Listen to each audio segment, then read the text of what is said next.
Bien, jóvenes, vamos a darle continuidad a lo que es la lectura que teníamos. Nos habíamos quedado en esta parte, que es sobre consecuencias de la Segunda Revolución Industrial. Ok, adelante. ¿Quién gusta leer de aquí?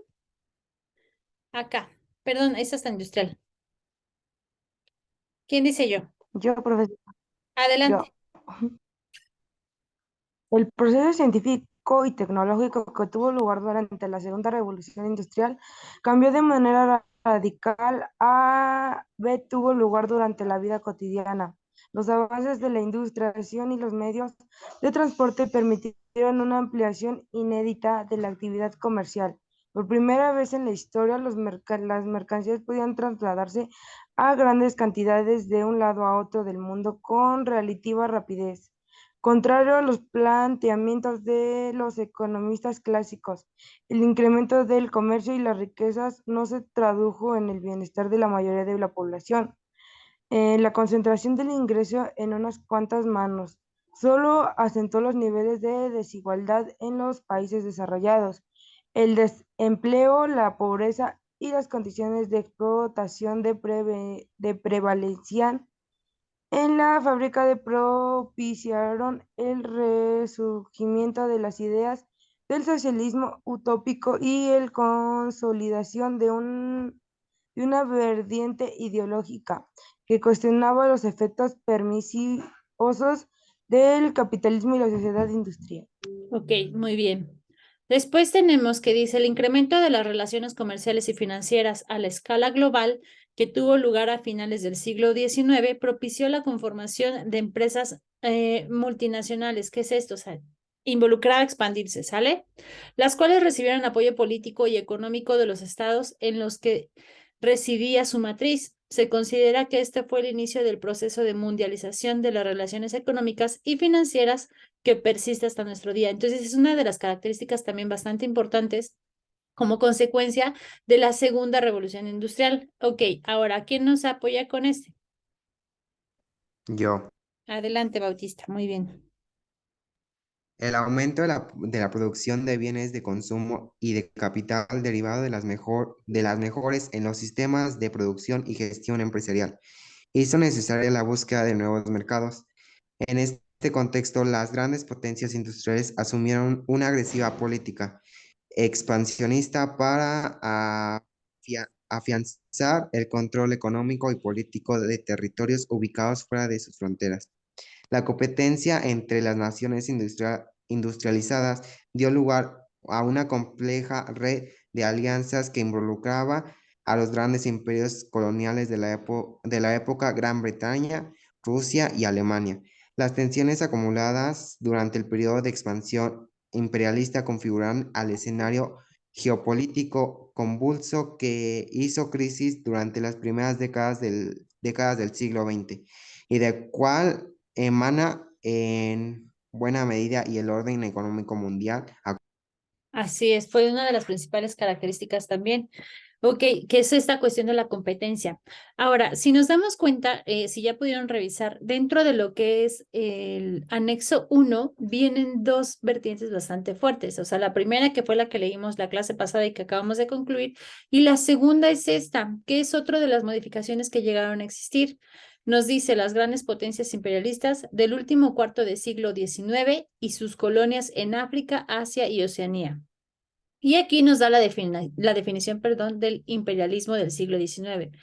Aquí es importante, esto de acá, ¿sale? Se conoce como imperialismo a la actitud, doctrina, acción que conduce al dominio militar, económico y político de la nación o Estado, perdón, sobre otros territorios y poblaciones, ¿sale? Es llegar y absorber, ¿sale? En un sistema imperialista, las naciones que ejercen, ay, perdón, voy a darle acceso a alguien, que ejercen su dominio, imponen sus instituciones, formas de organización política, su cultura, su lengua e incluso su religión a los países dominados. Los recursos naturales y humanos de estos últimos se ponen al servicio de las metrópolis y las cuales los administran y explotan de acuerdo con sus intereses. ¿Qué es esto? Es llegar, invaden a lo mejor se genera alguna batalla y de esta, ¿sabes qué? Tus trabajadores van a explotar la tierra, o sea, a lo mejor, no sé, pongamos ejemplo, México, tú trabajas la tierra, pero todo lo que tú saques de la tierra va a ser para mí, yo que soy de otro lado, ¿sale? Entonces se da esta cuestión del imperialismo. Muy bien, aquí, ¿quién dice yo con este? ¿Quién? Por ahí no. Yo, maestra. Adelante, Carla. Durante el siglo, ¿cuál es ese? 19, 9. Ujú. las naciones desarrolladas de Europa expandieron sus influencias políticas y militares en el mundo con la intención de incorporar nuevos territorios en sus colonias.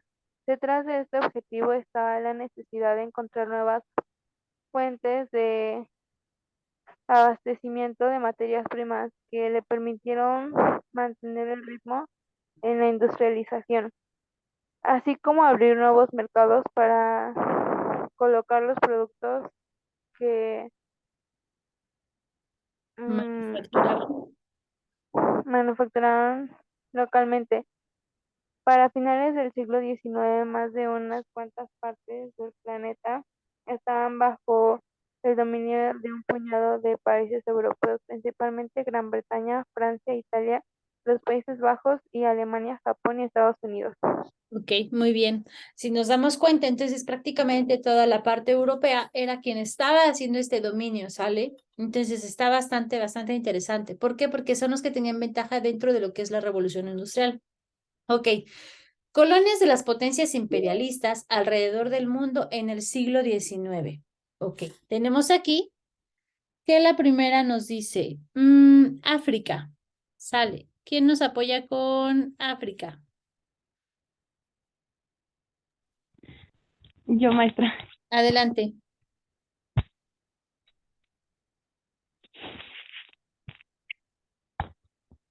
A principios del siglo XIX, los países europeos apenas mantenían pequeñas colonias o asentamientos. Con la segunda mitad de dicho siglo, las potencias colonizaron nuevos territorios, motivada por el descubrimiento de importantes yacimientos de oro y diamantes. Gran Bretaña buscó controlar la costa oriental de África. La idea era dominar las rutas comerciales que comunicaban el Mediterráneo y el Mar Rojo con el Océano Índico a través del Canal de Suez.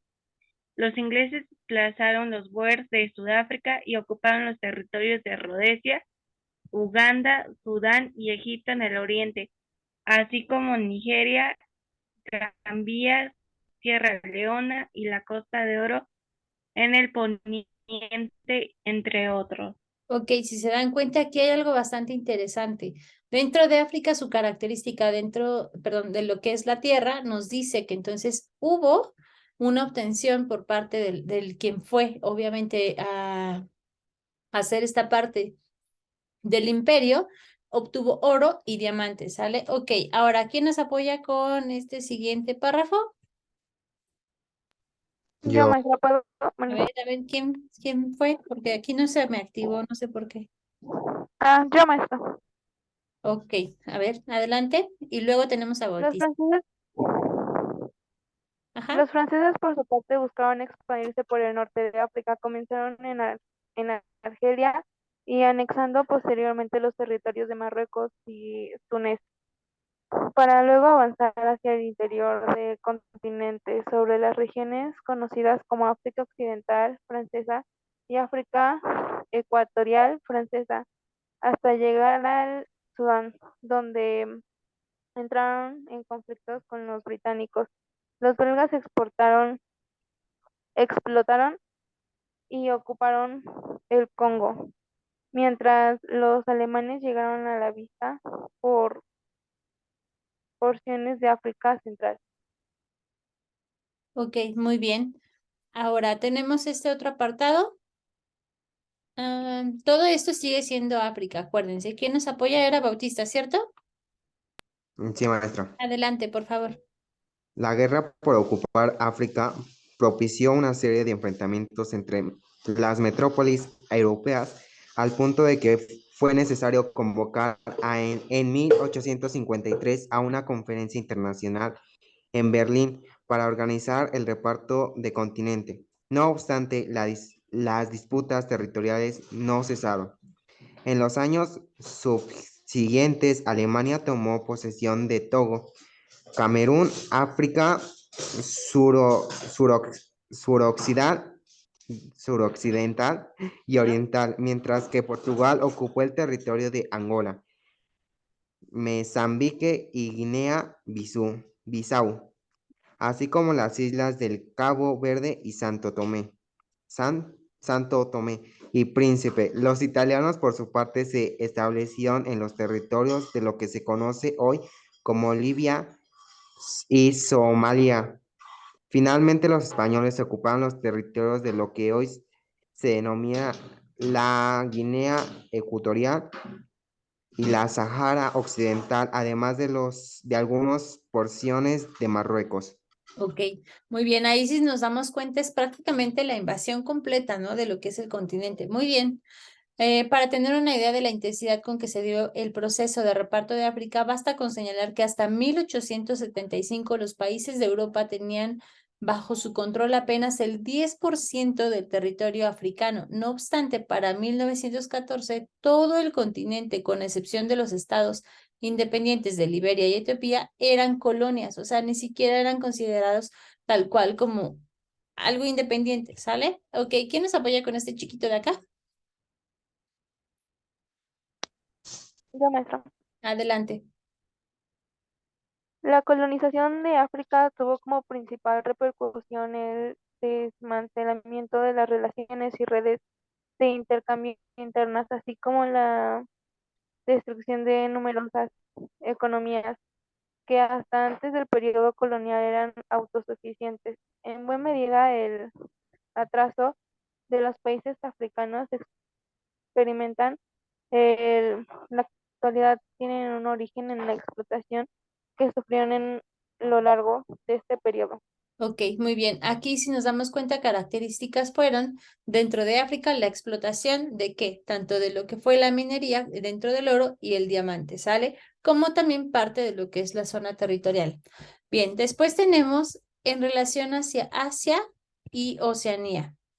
Ok, aquí nos dice, al igual que sucedió con el continente africano durante el siglo XIX, Asia se vio sometida al acoso de las grandes potencias. En el caso asiático, sin embargo, destacaba la participación de países no europeos como Estados Unidos, Rusia y Japón. Si bien la presencia europea en Asia se remonta al siglo XVI, es hasta mediados del XIX que esta adopta un carácter especialmente político y militar. Previo a este momento, el dominio de las grandes potencias se limitaba al establecimiento de pequeñas colonias, asentamientos, cuyo objetivo principal era controlar el comercio. Aquí viene algo, una característica acá entonces sería el comercio, no tanto la minería en relación al oro y los diamantes, ¿sale? Ok, ¿quién nos apoya con este? Yo, profesora. Adelante, Liz. Dice, el caso británico es representativo al respecto. Su presencia en el continente se remota al siglo XVII, con la fundación de la Compañía de las Indias Orientales, empresa que acaparó el comercio de productos exóticos como la seda, el té, el índigo, la sal y otras especias, con el respaldo de la corona con la corona británica. Esta entidad mercantil logró extender su dominio por gran parte del subcontinente indio, convirtiéndose en la representación oficial de los intereses británicos en la India. En 1858, como resultado de una rebelión protagonizada por los cipayos, soldados indios del servicio de los ingleses, la corona toma la decisión de suprimir a la Compañía de las Indias Orientales y ejercer el control directo de sus operaciones. A partir de ese momento, el gobierno británico asume el gobierno de la India, la cual se convierte en su colonia más importante. Así es, y aquí hay algo interesante, si nos damos cuenta bien en relación hacia la cera, té e índigo, la sal, que son todas, bueno, y especies en este caso, ¿no? Pero si nos damos cuenta son características que como que tienen el arraigo de ese lugar, ¿no? En esta relación del índigo se vuelve un color, de hecho, en la actualidad es como muy difícil ya conseguir ese y lo venden muy caro ese tipo de tinta y dentro de la ropa al igual. Entonces es como muy preciado ese tipo de elementos. Si se dan cuenta es una riqueza diferente, ¿no? Así como dice productos exóticos.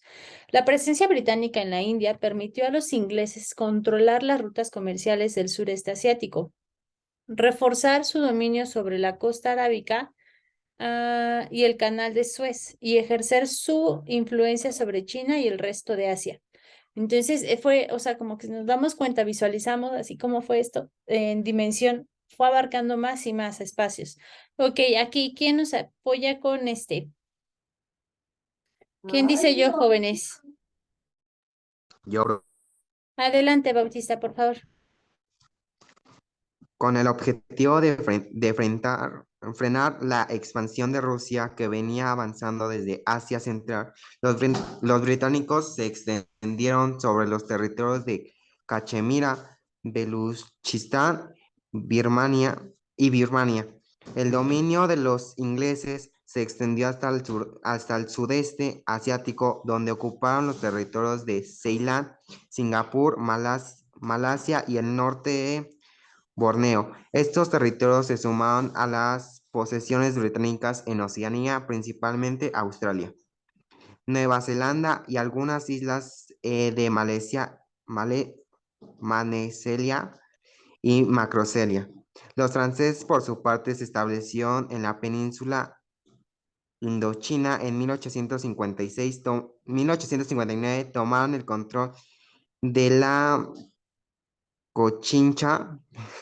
Luego avanzaron hacia Vietnam, Camboya y Laos, extendiendo su área de influencia sobre el delta de Mekong. Los Países Bajos dominaron la Indonesia, en particular las islas de Sumatra, Borneo, Java, las islas Celebes, así como una parte de Timor y Nueva Guinea. Portugal ocupó el territorio de Timor Oriental y Alemania se situó en la parte oriente y Nueva Guinea. Te tocaron todos los nombres complicados, Bautista, no te preocupes. Sí, Ok.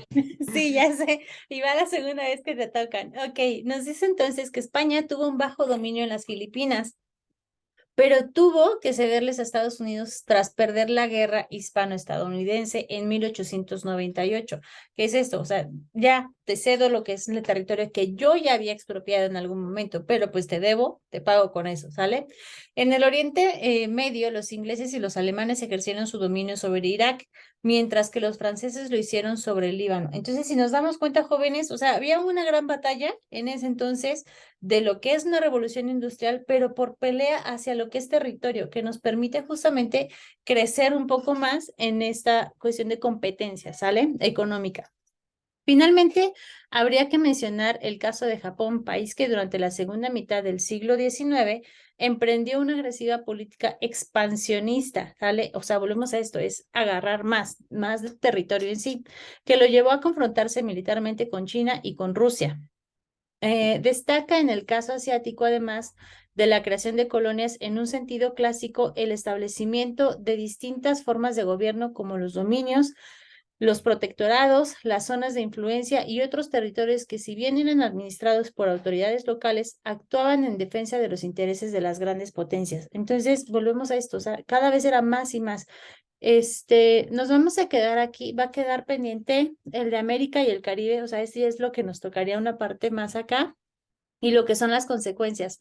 Para ahí ya terminar con lo que sería el anexo, para empezar con el anexo 2, que sería el del bloque, perdón, el de la semana 2, ¿sale? Entonces, lo vamos a terminar súper rápido, pero aquí ya no nos va a dar tiempo. Entonces, detengo la grabación